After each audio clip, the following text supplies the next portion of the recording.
Les Actes des Apôtres, chapitre 8.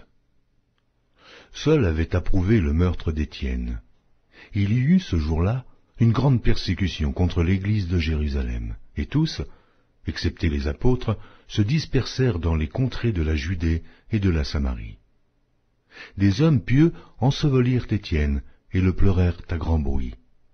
Saul, de son côté, ravageait l'église. Pénétrant dans les maisons, il en arrachait hommes et femmes et les faisait jeter en prison.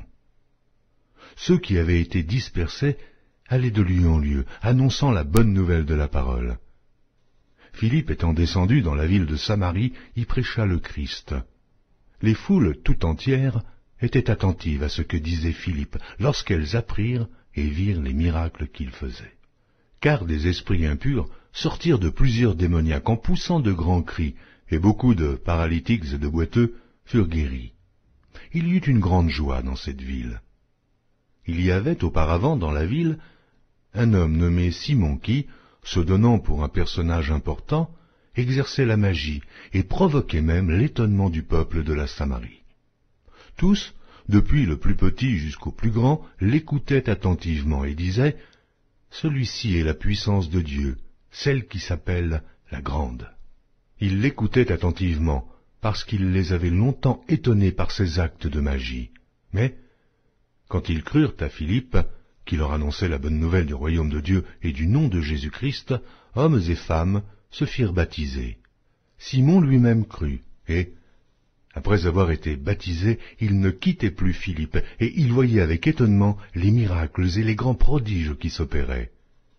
Les apôtres qui étaient à Jérusalem, ayant appris que la Samarie avait reçu la parole de Dieu, y envoyèrent Pierre et Jean. Ceux-ci, arrivés chez les Samaritains, prièrent pour eux, afin qu'ils reçussent le Saint-Esprit, car il n'était pas encore descendu sur aucun d'eux. Ils avaient seulement été baptisés au nom du Seigneur Jésus. Alors, Pierre et Jean leur imposèrent les mains, et ils reçurent le Saint-Esprit. Lorsque Simon vit que le Saint-Esprit était donné par l'imposition des mains des apôtres, il leur offrit de l'argent en disant « Accordez-moi aussi ce pouvoir, afin que celui à qui j'imposerai les mains reçoive le Saint-Esprit. » Mais Pierre lui dit « Que ton argent périsse avec toi, puisque tu as cru que le don de Dieu s'acquérait à prix d'argent. Il n'y a pour toi ni part, ni lot dans cette affaire, car ton cœur n'est pas droit devant Dieu. Repens-toi donc de ta méchanceté, et prie le Seigneur pour que la pensée de ton cœur te soit pardonnée, s'il est possible, car je vois que tu es dans un fiel amer, et dans les liens de l'iniquité. » Simon répondit « Priez vous-même le Seigneur pour moi, afin qu'il ne m'arrive rien de ce que vous avez dit. » Après avoir rendu témoignage à la parole du Seigneur, et après l'avoir prêché, Pierre et Jean retournèrent à Jérusalem, en annonçant la bonne nouvelle dans plusieurs villages des Samaritains. Un ange du Seigneur s'adressant à Philippe lui dit « Lève-toi, et va du côté du midi sur le chemin qui descend de Jérusalem à Gaza, celui qui est désert. » Il se leva et partit, et voici, un Éthiopien, un eunuque, ministre de Candace, reine d'Éthiopie, et surintendant de tous ses trésors, venu à Jérusalem pour adorer, s'en retournait, assis sur son char, et lisait le prophète Ésaïe. L'Esprit dit à Philippe, « Avance, et approche-toi de ce char. » Philippe accourut et entendit l'Éthiopien qui lisait le prophète Ésaïe, et il lui dit, « Comprends-tu ce que tu lis ?» Il répondit, « Comment le pourrais-je, si quelqu'un ne me guide ?» Et il invita Philippe à monter et à s'asseoir avec lui.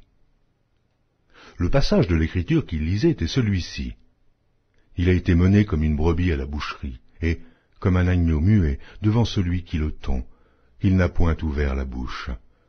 Dans son humiliation, son jugement a été levé, et sa postérité, qui la dépeindra, car sa vie a été retranchée de la terre. L'eunuque dit à Philippe, « Je te prie, de qui le prophète parle-t-il ainsi? Est-ce de lui-même ou de quelqu'un d'autre ?» Alors Philippe, ouvrant la bouche et, commençant par ce passage, lui annonça la bonne nouvelle de Jésus. Comme ils continuaient sur le chemin, ils rencontrèrent de l'eau. Et l'eunuque dit, « Voici de l'eau. Qu'est-ce qui empêche que je ne sois baptisé ?» Philippe dit, « Si tu crois de tout ton cœur, cela est possible. » L'eunuque répondit, « Je crois que Jésus-Christ est le Fils de Dieu. » Il fit arrêter le char. Philippe et l'eunuque descendirent tous deux dans l'eau, et Philippe baptisa l'eunuque.